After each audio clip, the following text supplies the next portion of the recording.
everyone, I wanted to start today's video with two stories. The first story is of Deepu Kiran, who at the age of 2 was abandoned at a railway station because she was born with a physical disability. Today, as a 26-year-old from Uttar Pradesh, she is working towards her dream project of running a daycare center for both children with disabilities and without, so that this huge gap between abled and disabled children can be solved. Deepu wants to bring in a sense of sensitivity and diversity, not only amongst children but also amongst the thought process of parents and the community. The second story is of Anbalagan. He's a 36-year-old from a very humble family, so as a child he had to work many jobs in order to stay in school. One such job that he had to take up was in a leather products manufacturing company. When he worked there, he realized the importance of the role of rag pickers in the entire system. So today, he is working on developing a more effective waste management system for the welfare of these rag pickers in our country. But that's not it. He also wants to work on waste reduction and environmental protection for the benefit of future generations. Both these stories are super inspiring, right? But there is something that connects both of them. Both Deepu and Anbalagan were going through an issue at a social and personal level, and not only did they overcome it, but after overcoming it, they started an organization to address this same issue so that other people who are facing the same thing don't have to undergo the same stigma. But all this was majorly possible because of one organization that gave them the platform and confidence to be able to make their dreams come true. And that organization is none other than Kanthari, which is what we're going to be uncovering today. Kanthari was founded in 2005 in Trivandrum, Kerala. It is an international institute for leadership which offers a 12-month scholarship-based training course. This course will equip you with all the tools required to start and run an impact-making organization. The name Kanthari actually has a super interesting story. Kanthari in Malayalam is a chili.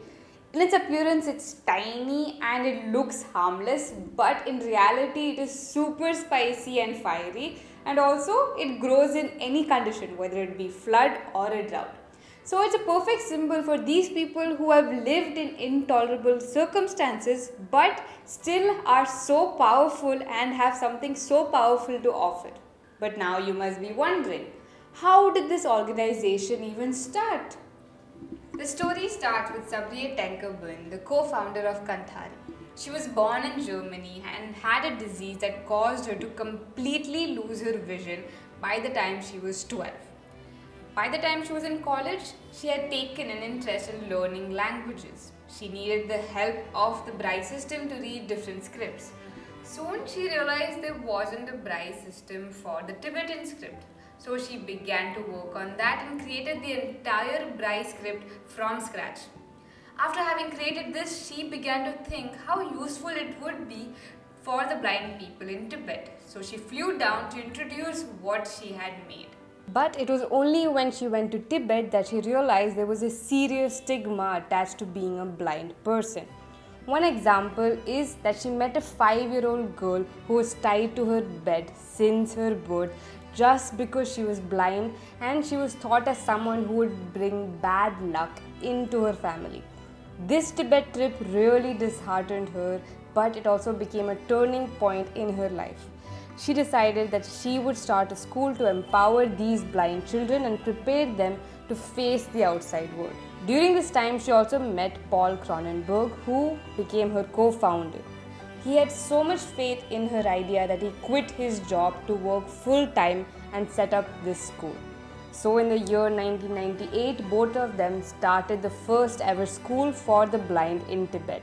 And this initiative was what laid the foundation for their NGO, Braille Without Borders, which is currently an international organization that is working towards empowering blind communities in developing countries. While setting up Braille Without Borders, both Sabriye and Paul came to realize that there must be so many people out there who, just like them, might have gone through a personal or social issue and might want to build something out there for their communities. So that is when they decided that they wanted to build a learning center for these people who come from marginalized communities and can come together to create a real social impact. And that is how in 2005 Kanthari was founded. We cannot change the world alone. We can have great ideas, but we need lots of partners to make the world a better place. When I'm talking about changing the world, a lot of people say, yeah, come on, get on the ground again and again and again, yeah? But I do feel that ideas can change the world. We had this idea to create a kind of a snowball effect, to have a center somewhere in the world, somewhere central in the world, where dreamers from all over the world are welcome to come and to dream, to get their big dreams spoken out, to have people that encourage them to dream and also to make them realize their dreams. But there are so many institutions nowadays that offer leadership courses. What makes Kanthari any different? Well, there are 4 aspects that make Kanthari different from all other courses. So at Kanthari, there are no theoretical lectures conducted. Instead, everyone focuses on learning by experience. Now, what do I mean by that? So, you may have seen in other leadership courses where only after their training program is over that everyone starts working on their actual plan. None of that happens here.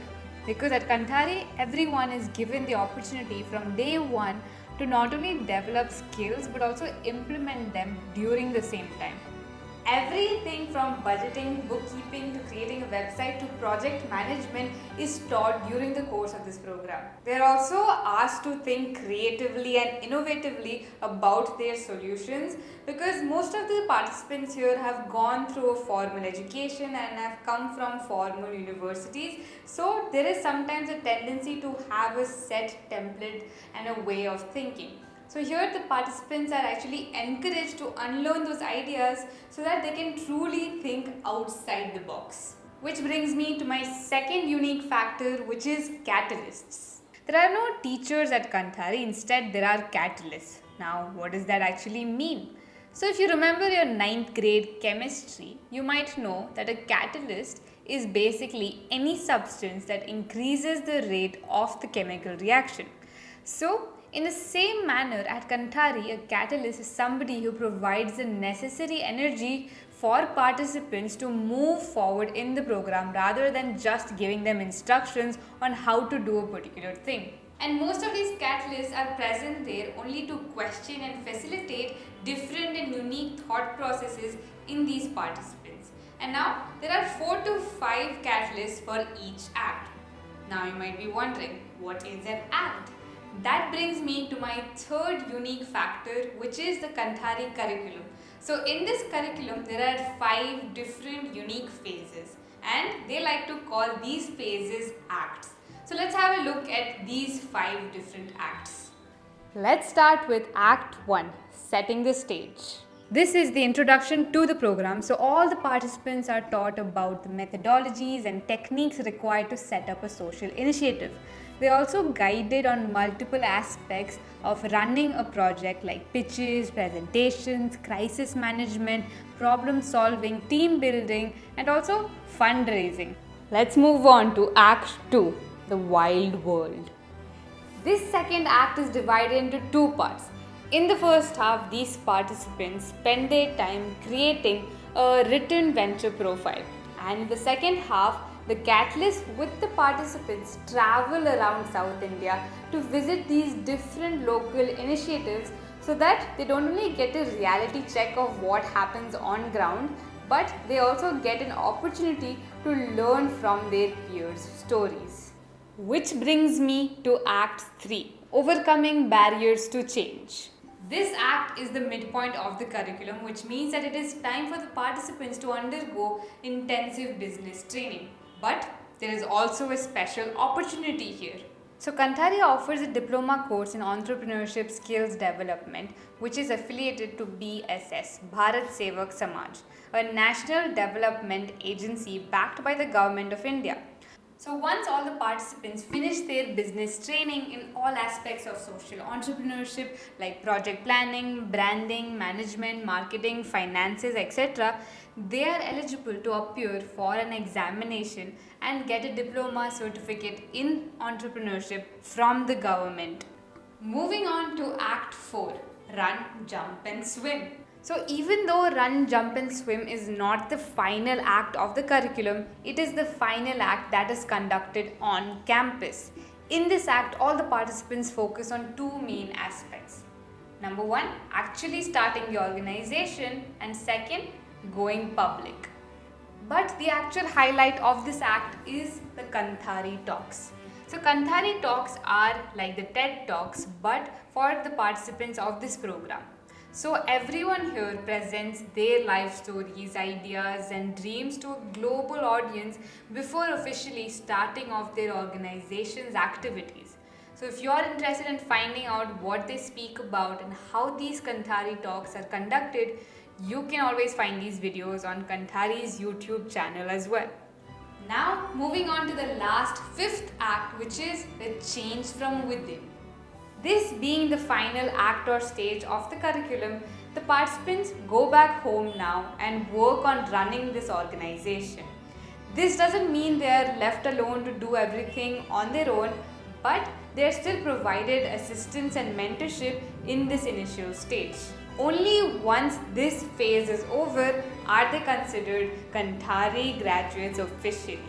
For me, an ideal world is a world full of thinkers. People that step back from the personal little nitty-gritty things. People who start to use their senses, start to use their focus and start to use their brain to create something for their communities, to create something for their surrounding. So now we have had a look at the curriculum intensively, but let's not forget that I still didn't mention the fourth unique aspect of this program, which is the SHU system. So Kanthari does not have the regular grade system because they believe that we all come from very different backgrounds, so nobody can be compared with each other. It just wouldn't be fair. So instead of that, they follow the SHU system. Now SHU actually stands for Scoville Heat Unit, which is a unit used to measure spice levels. So each time a participant submits an assignment, they earn a SHU value point which ranges between 1 and 5. And how this adds up is that after each act ends, the participants will have to secure at least 85% of these SHU value points to move forward to the next act. So now that we've understood how Kanthari's 12-month-long leadership program is designed, let's have a look at a few numbers to understand what kind of impact it truly has. So since the year 2009, Kanthari has been able to empower 258 social change makers from 53 countries all around the world, including Kenya, Nigeria, Philippines. They in turn have set up more than 150 social impact organizations and have been able to impact the lives of more than 200,000 people. Quite amazing, isn't it? But it doesn't end there. The impact has been large scale and diverse in terms of the fields too. All the Kanthari graduates have been able to bring real world change in various sectors like environment, waste and water management, women empowerment, empowering people with disabilities, peace building, alternative education, learning and much more. Now let's have a look at two examples of graduates from Kanthari and see what they are doing with their experience and how they've implemented that in their lives now. The first example is of Emmanuel Kilaso in Nigeria. He was born into a family that was into farming. So from a very young age, he realized the importance of working with the environment rather than against it. He founded Secure Cycle to not only protect and conserve the environment, but also to educate and develop a society that adopts sustainable living practices in day-to-day life. For that, he has been able to establish eco clubs in schools so that children are taught the concept of how to live sustainably and how to live with nature from a very early age. Apart from that, Through his organization, he has also been able to reach and teach 3,000 people as of today and plant 209 trees in a city in Nigeria. The second example is of Neke Joshua Ekbe, who founded Peace Crops in Cameroon. Joshua grew up as an orphan and he had first-hand experience of what it felt like to be malnutrition and malnourished. Because of that, he began to cultivate gardens and start farming in local orphanages so that no child would remain hungry. But in the year 2007, when the civil war started in Cameroon, an idea struck him. He realized that organic farming could actually be used as a peace building tool and that agriculture could be used to help war victims. So he decided to join these two causes close to his heart and he founded the Peace Crops. Here, war-affected communities, displaced orphans, marginalized women, schools, etc. come together to carry out peaceful agricultural practices and projects. And until now, his organization has been able to work with 12 orphanages and in total, more than 1,200 people have been positively impacted by his organization. So now that you understand this curriculum better and what kind of impact this organization has, you might feel like wanting to apply for this leadership course. But here are 4 eligibility criteria that you should keep in mind. The first one is that you need to be a minimum of age 22 and there is no upper limit. The second is that you need to know basic English and basic computer skills. And number 3 is that you need a deep passion for social impact. And number 4 is that you need to ask yourself whether you have gone through an adversity that can actually give you that hunger to create a real change in your community. Now, to end this video, what do I think about this Kanthari program? I feel like Kanthari really challenges most other institutions because most institutions have a very textbook understanding of what it means to be marginalized. Usually as a society, we look at these marginalized communities as victims that need to be saved. But Kanthari, instead of that, looks at these communities as unique voices that are super powerful because they're the only people in the world who have gone through those experiences and overcome them. The only thing they might need is a bit of confidence or a platform, and that is what Kanthari does. It gives them that platform and it gives them that training that allows them to mold their dreams and ideas into something that is manifestable. That's why I feel like something like Kanthari is super important in our society because if we allow people to come up with solutions who have actually gone through them, then these solutions come from a space of empathy and understanding rather than from a bystander who's just looking at the problem from an outside perspective. So that's the end of today's video. Let me know what you think about this program and whether you think a program like Kanthari is essential in our country for people to develop their leadership skills and for them to develop their unique voices. Let me know what you think in the comments down below, and until next week, bye.